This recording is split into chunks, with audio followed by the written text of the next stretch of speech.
All right. Welcome, everybody, to another episode of Sales Pipeline Radio. I am your host, Matt Heinz. Excited to have you here on the very first day of February. I feel like I just turned the Rose Bowl parade off on the television, and now we are. January's gone. It's gone forever, and we're now into February. But if you're joining us live, thank you for doing so in the middle of your work week, in the middle of your work day. If you are joining us live, you can be part of this show. If you make a comment on LinkedIn, and we will see that, we can bring that into the show. We can put that up on screen, reference that. It can be a question, a comment, a heckle, a rebuttal, whatever you have, and we'll have some fun with that. So thank you so much. Appreciate everyone's patience. It is joining live, starting a couple minutes late. We were lamenting that I'm surprised that all this technology works as often as it does, guys, between Zoom and Teams and Google Meets and everything else. Most of the time you turn things on and it works. Every once in a while there's a hiccup, but we are here and ready to roll. If you're watching, listening on demand, thank you so much for subscribing, for downloading. I think this is episode 365. We're slowly coming up on 400 episodes of Sales Pipeline Radio, and every episode, past, present, and future, is available at salespipelineradio.com. Really excited today to have our guests, Mike Esterday and Derek Roberts. They are the authors of the new book, Listen to Sell. I got a copy of this about a month ago and knew I wanted to get you guys onto the show. So first of all, thanks so much for joining me. Yeah, thank you for having us. Yep. Really excited to be here. So a lot of sales training and a lot of sales books focus on what to say, right? The methodology of what to say, what questions to ask, how to position yourself, how to generate need and urgency. This book's focused on how to listen. And so want to sort of get the backstory of where this came from, why this topic. And, it seems to me that there is a vacuum of content that is focused on the fact that we have two ears and one mouth and usually should act accordingly in sales meetings.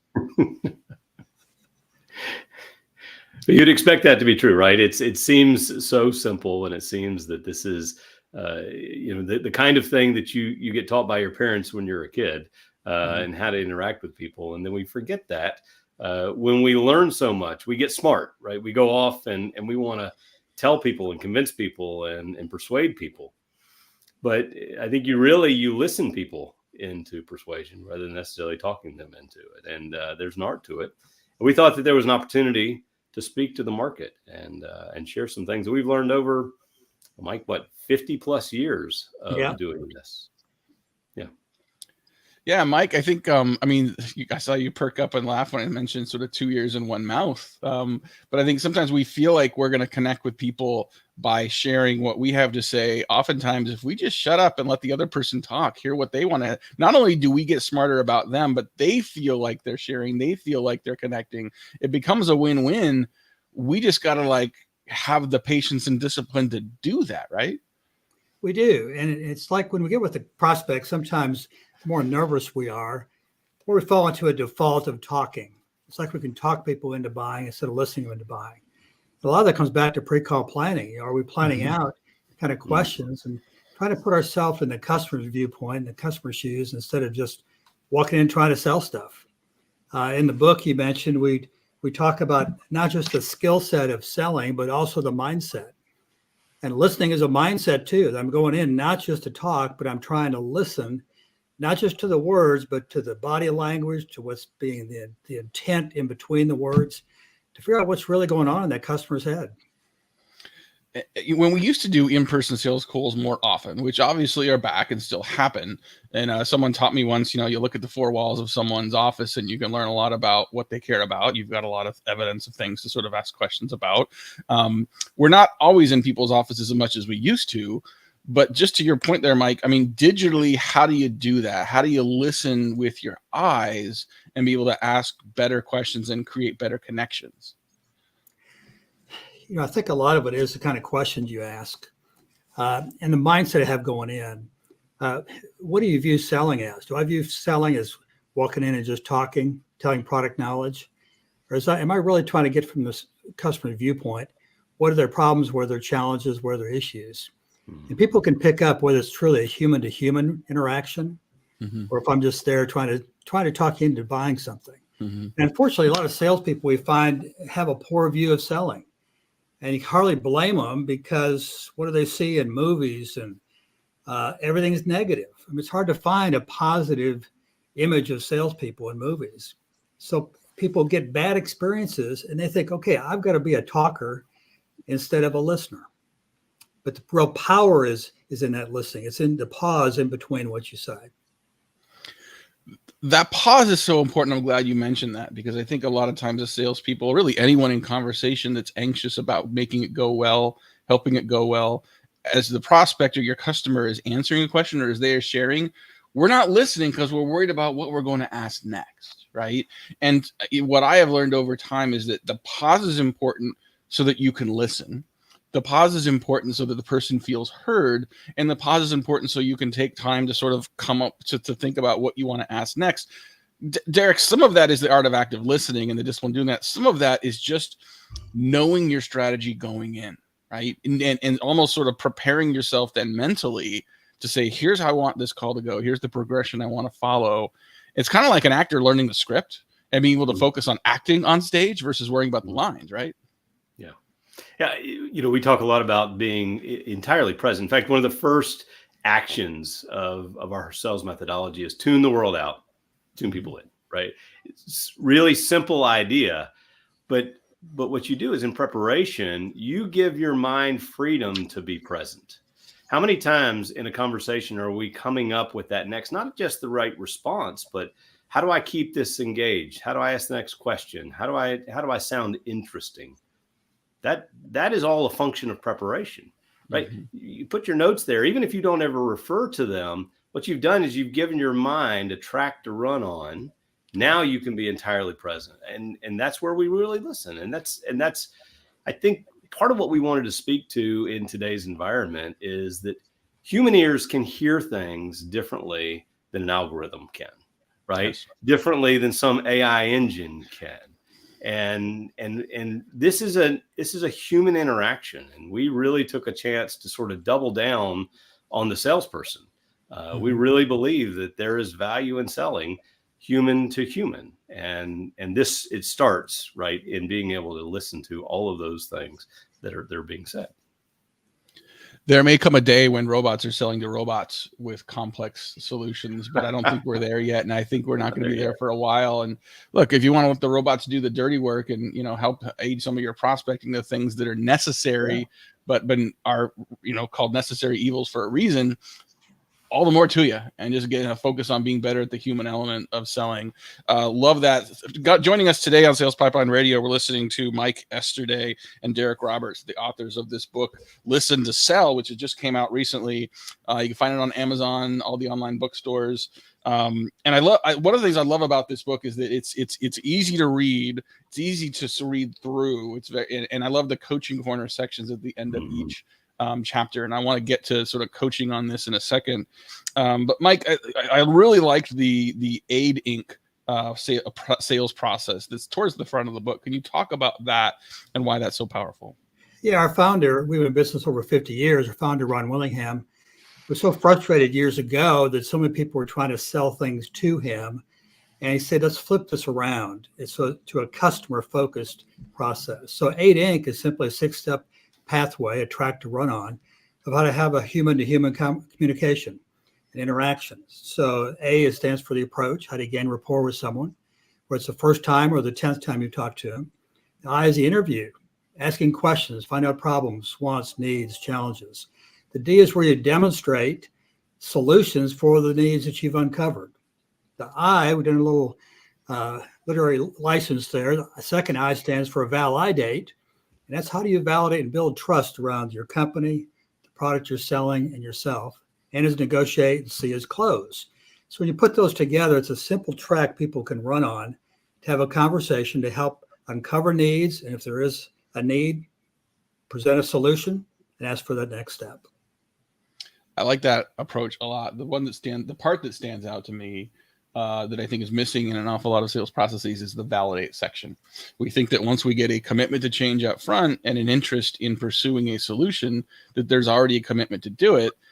And I sometimes liken it to saying, well, I'm committed to buying a new car, but as soon as I have to sign the paperwork, I start to question everything again. And I start to want to make sure every I is dotted, every T is dotted. And all of a sudden you've got a bunch of yeses, but a soft no can gum up the process. Sometimes in buying journeys, we think of that as sort of the confirm the decision, right? So talk about, Derek, that validation part. I think, Matt Dixon wrote about this in his book, The Jolt Effect, the fear of messing up, right? Yeah, and it's an important part of the process to make sure you have what he calls sort of the double thank you. But talk about like why, you could agree or disagree. Is this missing in why is this missing in a lot of sales processes, and how do you put a better focus on it? Well, I think it's missing because, quite frankly, we can't validate for someone. We can provide things that align with what they value, but us just trying to convince them and say, well, this is important or this is worth it. You can't do that on behalf of somebody else. And a lot of times, I run into this with salespeople all the time. They say, well, teach me to be a better negotiator. Teach me how to get people to say yes. And I said, well, that starts all the way back in the interview, right? Let's go find out what's important to them. If you really get to the reasons that they have to even consider making a decision, then those are the things that become valid to them. Yeah. The validate step later on is just affirming that, hey, did we address the things that were interesting and important to you? And if so, then they make the decisions themselves. They say, yeah, it's worth it. Mm-hmm. And the validate step to me is kind of a tipping point. It's the difference between saying, hey, this solution is viable, right? Yeah, it could work, but there's no commitment to that, right? You can get a lot of head nods, right? You said a lot of yeses, in fact. It's viable. The tipping point is when they go, and it's valuable, meaning I'm willing to put some skin in the game for it. That's only because they see that it's worth it to them. It gets missed a lot of times, and it goes all the way back to the interview step. And that's the heart for us, really. You do that right, you listen well, then the sale kind of takes care of itself. That's right.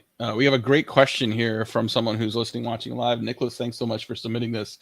With an average of 5 meetings a day for account executives, how can they remember what to say and what not to say? And this reminds me of one of the chapters you have towards the end of the book around sort of techniques for outstanding preparation. Mike, how would you answer Nicholas here? And can you talk a little bit about the preparation required to be successful? Well, a couple of things. First of all, Matt, the question, what do you need to say? That's important, but probably more important is, what do I need to ask? Mm-hmm. If I can think in 8 Inc., we talk about the first part of the process should be about 80% listening and 20% talking. Now, the only way you do that is for better preparation. Mm-hmm. So what's your pre-call plan walking into this? Now, sometimes if you're on an inbound calls, that may not be as possible, but for most sales situations, who am I calling on? What do I know about that person? And today, tech is so helpful in finding out about organizations, about people. So is there some way I can have a personal connection and a business connection with this person to get things started, to gain rapport? What kind of questions do I need to ask?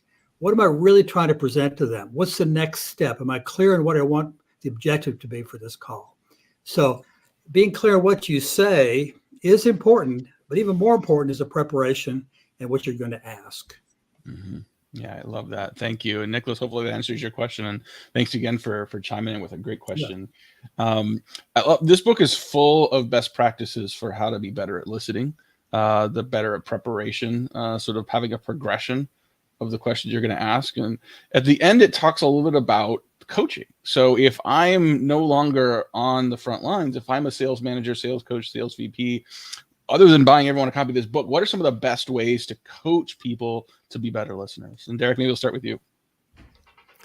Well, I think part of it is being present, right? Mm-hmm. Too often, sales leaders don't spend enough time with their sales producers in real conversations. So, listening to what's happening and being able to identify and then coach. I think that's a big piece of it, right? Being attentive and being present.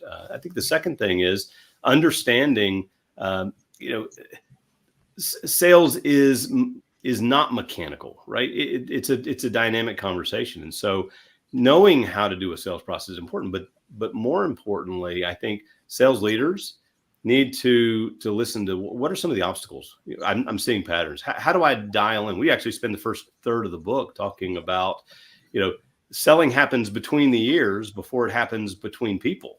So much of the sales success is what's going on in that producer's head. Can the sales coach tap into that? Can they remove some of those barriers? Can they turn on some of the enablers that make them successful? So we tried to address a lot of that in the book, and actually at the end of every chapter, these little coaching corners give some questions. But Mike, I'm sure you probably agree, but have other thoughts. Yeah, it's interesting. As a manager, a lot of managers have been promoted because they're successful at sales. And too often they turn it into a super rep and do it for their people instead of it. Yeah. Or they tell them what to do instead of teaching them and coaching them. So there's a difference between managing and leading and coaching people. Too often they're coaching only to the skill, which is important, but they also need to coach to that mindset. You understand why that rep is working there. What do they want to make money for? What's their purpose? What's their level of belief in the product they're selling? Is there a sense of passion there? Or just trying to make a buck? What's the deal?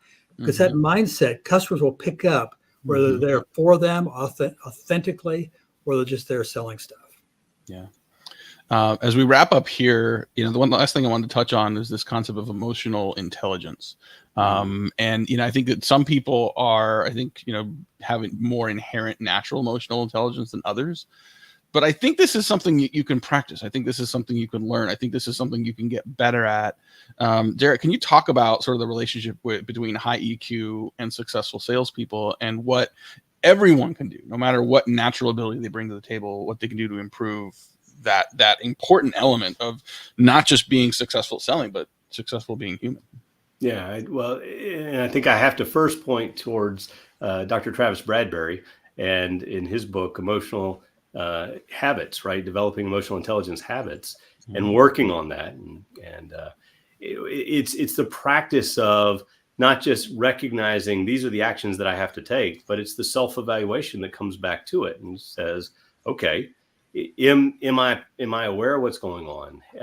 Am I willing to take critical look at my behaviors? Am I willing to ask somebody to look at what I'm doing and then give me guidance? I think truly emotionally intelligent people are willing to have someone sort of look at their swing, so to speak, and give them some counsel and some coaching. And I think that's a big factor in that success.